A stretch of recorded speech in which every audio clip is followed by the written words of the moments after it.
Study IQ IAS, अब तैयारी हुई अफोर्डेबल।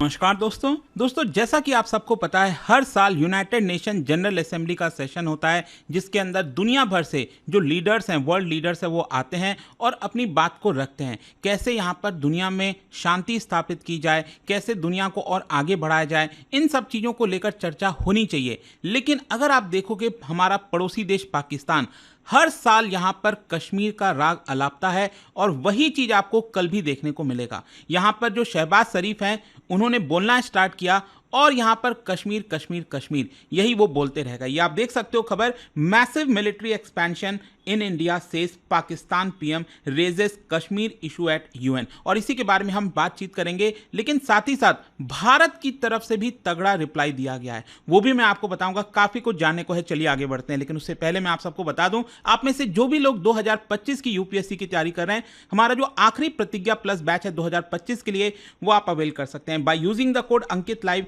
और इसका जो लिंक है वो कमेंट सेक्शन में दिया हुआ है। और इसके अलावा अगर आप MCQs अटेम्प्ट करना चाहते हैं तो मेरे इंस्टा पेज पर जाइए, वहां पर स्टोरीज में जितने भी MCQs हैं उसको भी आप अटेम्प्ट कर पाएंगे। तो चलिए शुरुआत करते हैं और सबसे पहले ये देखते हैं कि एग्जैक्टली हुआ क्या है। देखिए, यहां पर पाकिस्तान के प्राइम मिनिस्टर शहबाज शरीफ वो आए यूनाइटेड नेशन में और वहां पर उन्होंने अपनी बात रखी। तो देखिए, यहां पर वो काफी कुछ कर सकते थे। पाकिस्तान जिस स्थिति में है आज, जिस इकोनॉमिक स्थिति से गुजर रहा है, कल ही मैंने एक वीडियो बनाया था, उसको वापस से IMF से $7 बिलियन का लोन लेना पड़ गया है। पाकिस्तान के ऊपर $130 बिलियन का कर्ज है, जिसमें से करीब 70 या फिर $90 बिलियन उसको अगले 3 साल में चुकाना है। कहां से चुकाएगा नहीं पता, लेकिन पाकिस्तान के लिए इस समय इंपॉर्टेंट क्या है, कश्मीर में क्या हो रहा है, जम्मू कश्मीर का सिचुएशन क्या है। और इसीलिए अगर आप देखोगे तो यहां पर पाकिस्तान के प्राइम मिनिस्टर ने यूनाइटेड नेशंस की जनरल असेंबली में वापस से फिर से एक बार हर साल की तरह कश्मीर का जो मुद्दा है वो उठाया, और साथ ही साथ ये भी कहा कि जो आर्टिकल 370 है उसको भी रिस्टोर करना चाहिए। और यहां पर यह बोला कि भारत में जो मुस्लिम्स रह रहे हैं उनको एक तरह से दबाया जा रहा है। लेकिन आपको पता ही है कि जब भी इस तरह से डायरेक्ट किसी भी देश का नाम लिया जाता है UN जनरल असेंबली के अंदर, तो उस देश को हक होता है रिप्लाई करने का, जो भारत ने अपनाया। लेकिन यहां पर उनकी तरफ से क्या क्या बोला गया, मैं पहले आपको बताता हूं, फिर मैं भारत की तरफ से जो रिप्लाई था वो आपको बताऊंगा।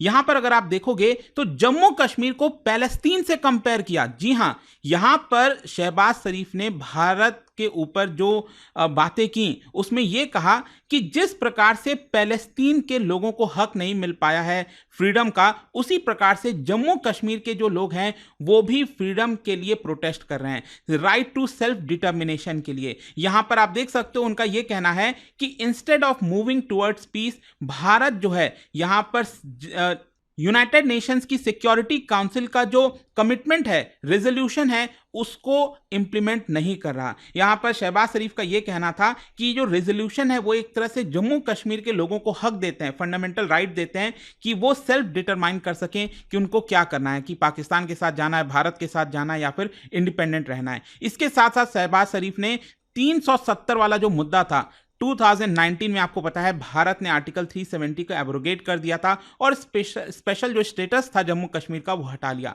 तो उसी को देखते हुए यहां पर यह बोला उन्होंने कि देखिए, उसके बाद से जब से आर्टिकल 370 हटा है, दिन रात यहां पर 9 लाख इंडियन ट्रूप्स जो सैनिक हैं वो जम्मू कश्मीर में बने हुए हैं, और लगातार लॉन्ग कर्फ्यूज होते हैं, एक्स्ट्रा जुडिशियल किलिंग्स होती हैं, इस तरह की चीजें। एंड आई एम श्योर कि आप में से जो भी ये लोग सुन रहे हैं, आपको पता ही होगा कि इस समय जम्मू कश्मीर की हालत क्या है। कहने का मतलब यह है कि आर्टिकल 370 हटने के बाद से यहां पर जो स्थिति है जम्मू कश्मीर में मच बेटर हो गई है। रिसेंटली आपको पता है कितने अच्छे तरीके से, पीसफुल तरीके से जम्मू कश्मीर के लोगों ने बाहर निकले घर से और यहां पर वोट किया, और इतनी बड़ी संख्या में वोट किया है, पिछले कई दशकों में ऐसा देखने को नहीं मिला। तो यह साफ दिखाता है कि जम्मू कश्मीर में स्थिति ठीक हुई है, बेहतर हुई है, बहुत अच्छी है। लोग सामान्य जीवन जी रहे हैं, बच्चे स्कूल जा पा रहे हैं, लोगों की नौकरियां लग रही हैं, यहां पर बिजनेस चल रहा है। लेकिन शहबाज शरीफ को क्या दिख रहा है कि वहां पर और ज्यादा कर्फ्यू लगाया जा रहा है, जो कि बिल्कुल भी सही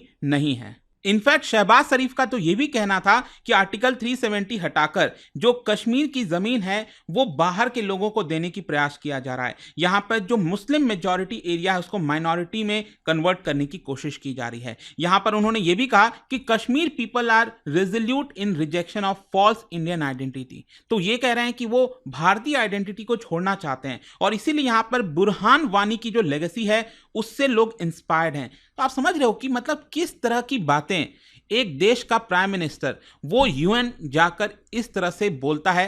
एंड आई डोंट थिंक कि भारत को इसको रिप्लाई भी करने की जरूरत है। हाँ, अभी मैं आपको आगे बताऊंगा कि एस जयशंकर साहब भी बोलने वाले हैं, बट मुझे लगता नहीं कि इस तरह की चीजों का रिप्लाई भारत करने वाला है। लेकिन यहां पर आप देख सकते हो कि शहबाज शरीफ का क्या मांग है। वो ये कह रहे हैं कि आर्टिकल 370 को रीस्टोर किया जाए।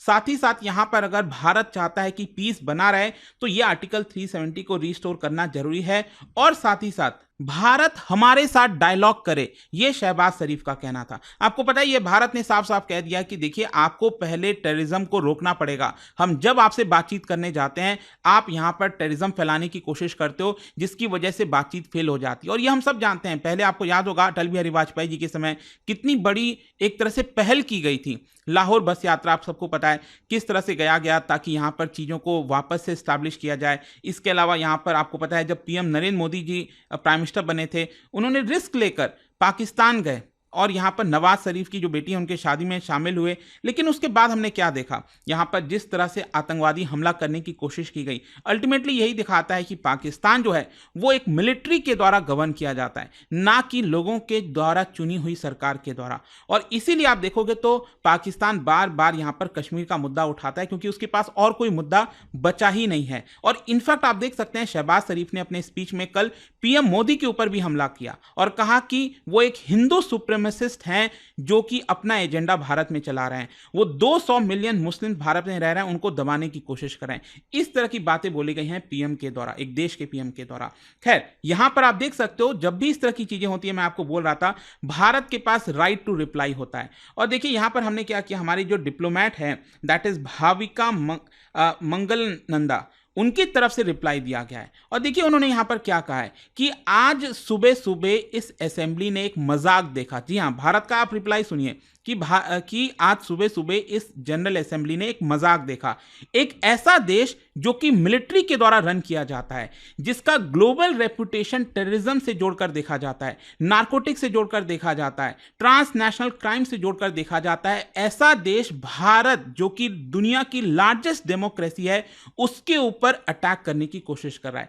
ऑडोसिटी देखिए आप पाकिस्तान की, ये भारत ने बोला है अपने रिप्लाई में। और साथ ही साथ ये भी कहा है कि पूरी दुनिया जानती है कि यहां पर पाकिस्तान क्रॉस बॉर्डर टेररिज्म फैलाता है, अपने नेबर्स के ऊपर अटैक करता है। और यहां पर हमारे देश में अगर आप देखोगे तो पार्लियामेंट के ऊपर मुंबई में जो अटैक हुआ, बहुत सारी लंबी लिस्ट है, लगातार पाकिस्तान अटैक करता रहा है। और ऐसे देश को इस तरह की बातें करना शोभा नहीं देता, ये एक प्रकार की हिपोक्रेसी है, ऐसा भारत ने पाकिस्तान को बोला रिप्लाई में। It is even more extraordinary for a country with a history of rigged election. सोच के देखिए, एक ऐसा देश जहां पर हमेशा हर इलेक्शन में धांधली देखने को मिलती है, वो हमें शिक्षा दे रहा है, हमें बता रहा है डेमोक्रेसी के बारे में। और इसके साथ साथ एक चुभती हुई नस कहते हैं ना, वो भी भारत ने छेड़ दिया। 1971 का जेनोसाइड, आप सबको पता है कि पाकिस्तान ने क्या हाल बनाकर रखा था, बांग्लादेश में किस तरह से अत्याचार किया जा रहा था। तो भारत ने वो भी बताया कि कैसे यहां पर 1971 में पाकिस्तान ने जेनोसाइड किया। और हम सब जानते हैं कि ओसामा बिन लादेन जो कि इंटरनेशनल टेररिस्ट था, वो भी पाकिस्तान में ही छुपा हुआ था। तो ये सारी चीजें कहीं ना कहीं भारत ने साफ साफ बोली। और ये भी कहा है कि दुनिया में बहुत सारे ऐसे आतंकवादी हमले हैं जहां पर आपको पाकिस्तान के फिंगरप्रिंट्स देखने को मिलते हैं। खैर यहां पर अब इंपॉर्टेंट इसलिए हो जाता है क्योंकि देखो, जैसा कि मैं आपको पहले भी बोल रहा था कि पाकिस्तान जम्मू कश्मीर का मुद्दा हर यूएन प्लेटफॉर्म पर उठाने की कोशिश करता है क्योंकि उसके पास और कोई मुद्दा है ही नहीं, डेवलपमेंट का मुद्दा है ही नहीं, क्योंकि वहां पर डेवलपमेंट की बात होती नहीं है।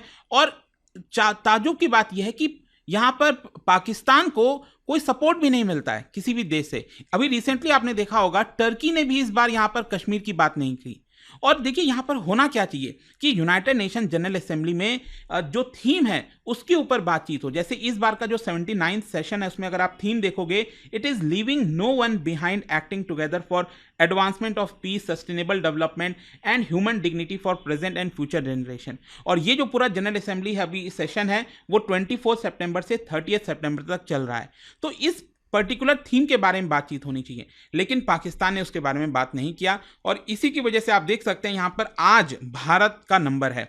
हमारी तरफ से एस जयशंकर साहब, एक्सटर्नल अफेयर्स मिनिस्टर, वो बोलेंगे यूनाइटेड नेशन की जनरल असेंबली में आज रात को, और देखते हैं क्या होता है। बट आई एम श्योर कि उनकी तरफ से पाकिस्तान को एक सच इतना सीरियस अब लिया नहीं जाएगा। भारत ने भी उनको सीरियस लेना अब छोड़ दिया है। खैर, आई होप कि इस वीडियो के माध्यम से आपको समझ में आ गया होगा कि आज सुबह से जो चर्चा चल रही थी शहबाज शरीफ के बारे में वो क्या है। और जाने से पहले एक इंटरेस्टिंग क्वेश्चन, क्या बता सकते हो यूनाइटेड नेशंस में टोटल कितने ऑफिशियल लैंग्वेजेस हैं? इसका राइट आंसर आप सबको पता है, मेरे इंस्टाग्राम पर तो मिलेगा ही, वहां पर अगर आप नहीं हो कोई बात नहीं, टेलीग्राम से ले सकते हैं इसका सही उत्तर। मैं कई सारे जो एमसीक्यूज हैं वो यहाँ पर स्टोरीज में डालता रहता हूँ। अगर आपको पीडीएफ की तो टेलीग्राम पर आइए, अलग अलग सोशल मीडिया पर आप जुड़ पाओगे। और जैसा मैंने आपको बताया, अगर आप यूपीएससी की तैयारी कर रहे हैं, कोई भी बैच चाहते हैं, you can simply use this code Ankit live to get maximum discount. And I hope की वीडियो आपको पसंद आया होगा। मिलता हूं आपसे next time. Till then, thank you very much, see you soon. Study IQ IAS, अब तैयारी हुई अफोर्डेबल।